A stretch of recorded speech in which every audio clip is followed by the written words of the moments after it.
নমস্কার বন্ধুরা, লাউ দিয়ে তো আমরা অনেক রকমেরই রেসিপি খেয়েছি। আজকে ইন্ডিয়ান ইউটিউবার মামনির রান্নাঘর থেকে আপনাদের সাথে শেয়ার করছি লাউয়ের একটা নিরামিষ রেসিপি। নাম হচ্ছে লাউ গোবিন্দ।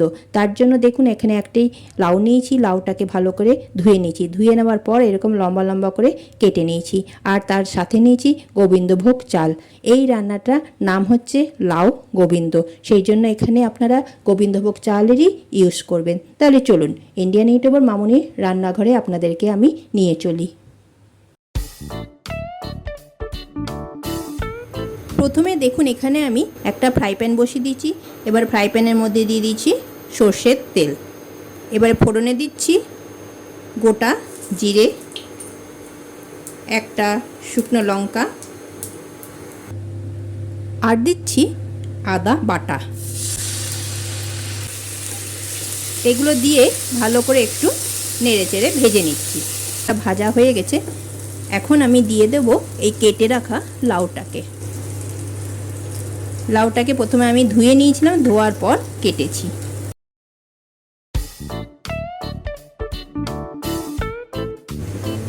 নুন দিয়ে দিলাম এখন, তাহলে লাউটার থেকে জল বেরোবে, তার সাথে চালটা ভালো করে সেদ্ধ হয়ে যাবে। আলাদা কিন্তু এই রান্নাটাতে কোনো জলের আমি ইউজ করব না। লাউ গোবিন্দটা দেখবেন খুব ভালো লাগবে। এখন আমি এটার মধ্যে দেখুন এই চাল গোবিন্দভোগ চালটাকে ধুয়ে নিয়ে ভালো করে জল ভিজিয়ে রেখেছিলাম, তারপরে এই ছাঁকনিটার মধ্যে জল ঝরিয়ে রেখে দিয়েছিলাম। খানিকক্ষণ আধা ঘন্টা মতো ভিজিয়ে রেখে দিয়েছিলাম চালটাকে। গ্যাসের ফ্লেমটা কিন্তু আমি এখানে ইন্ডাকশানে করছি।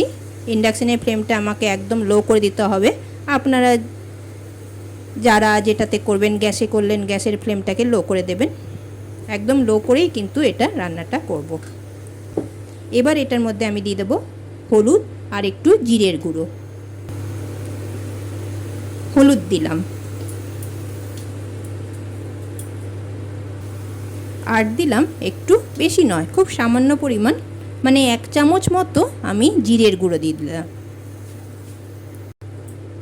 আমাদের সবারই বাড়িতে, বেশিরভাগ লোকের বাড়িতে শনি মঙ্গলবার নিরামিষ হয়, তখন কিন্তু ভীষণ চিন্তা হয়। আজকে মঙ্গলবার, আমি এই রান্নাটা আজকে আমার বাড়িতে করলাম।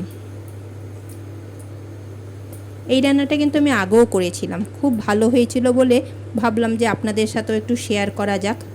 এবার দেখুন রান্নাটা আমি ঢাকা দিয়ে দেব।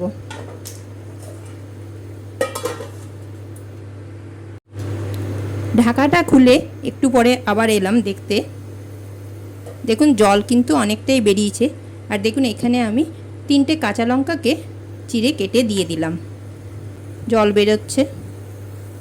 আর ভাবতে পারবেন না রান্নাঘরটা যে আমার কি গন্ধে ভরে গেছে। এই সুগন্ধ গোবিন্দভোগ চালের একদম মমো করছে। রান্নাটাতে কিন্তু গোবিন্দভোগ চাল দিয়েই বানাবেন। নামটাই হচ্ছে লাউ গোবিন্দ। চলুন আবার ঢাকা দিয়ে রাখি, তারপর খানিকক্ষণ পর আবার এসে ঢাকা খুলে দেখব। খানিকক্ষণ পর ঢাকা খুলে আমি দেখতে চলে এলাম।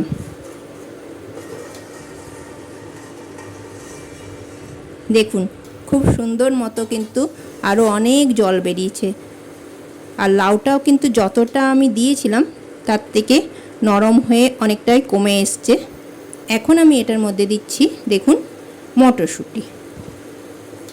শীতকাল বলে মটরশুঁটিটা দিতে আমার সুবিধা হলো। আর যদি অন্য সময় করেন, মটরশুঁটি যদি আপনার বাড়িতে না থাকে, তাহলে এই রান্নাটার মধ্যে আপনি ছোট ছোট যে বড়িগুলো হয়, মসুর ডালের ছোট বড়ি, সেই বড়িটাও কিন্তু দিতে পারেন। তো এখন শীতকাল বলে আমি মটরশুঁটিটা দিয়ে দিলাম। মটরশুঁটিটাও কিন্তু লাউয়ের জলের মধ্যেই সেদ্ধ সুন্দর মতো হয়ে যাবে। দেখছেন তো বেশ অনেকটাই হয়ে এসেছে। এখন আমি এটার মধ্যে খানিকটা হাফ কাপ মতো দুধ দিচ্ছি।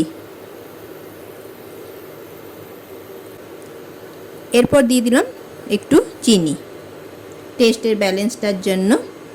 তারপরে দিচ্ছি 1 চামচ ঘি। এবারে আর বেশিক্ষণ কিন্তু এই রান্নাটা হবে না। তো বন্ধুরা, আমার তৈরি করা লাউ গোবিন্দ আপনাদের কেমন লাগলো? ভালো লাগলে প্লিজ লাইক কমেন্ট শেয়ার নিশ্চয়ই করে দেবেন।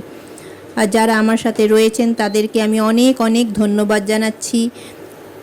অনেকেই আছেন যারা আমার ভিডিওগুলো দেখছেন অথচ আমাকে এখনও সাবস্ক্রাইব করে ওঠেননি। তাদেরকে অনুরোধ করছি প্লিজ আমার চ্যানেলটাকে একটা সাবস্ক্রাইব করে দেওয়ার জন্য।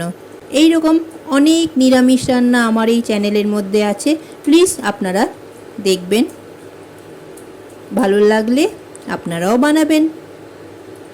তো বন্ধুরা, আজকে কিন্তু আমি আপনাদের সবার একটা সমস্যা থাকে, আমাদের যে সমস্যাটা আমি দূর করলাম, নিরামিষ দিনে কি রান্না করব। তা আজকে বানিয়ে ফেললাম লাউ গোবিন্দ, আপনারাও বানাবেন। আপনাদেরকে আমি অনেক অনেক ধন্যবাদ জানিয়ে আজকে এখানেই শেষ করলাম। আবার পরে আরেকটা নতুন ভিডিও নিয়ে আপনাদের কাছে এসে হাজির হব। টাটা বাই বাই বন্ধুরা, সবাই ভালো থাকবেন।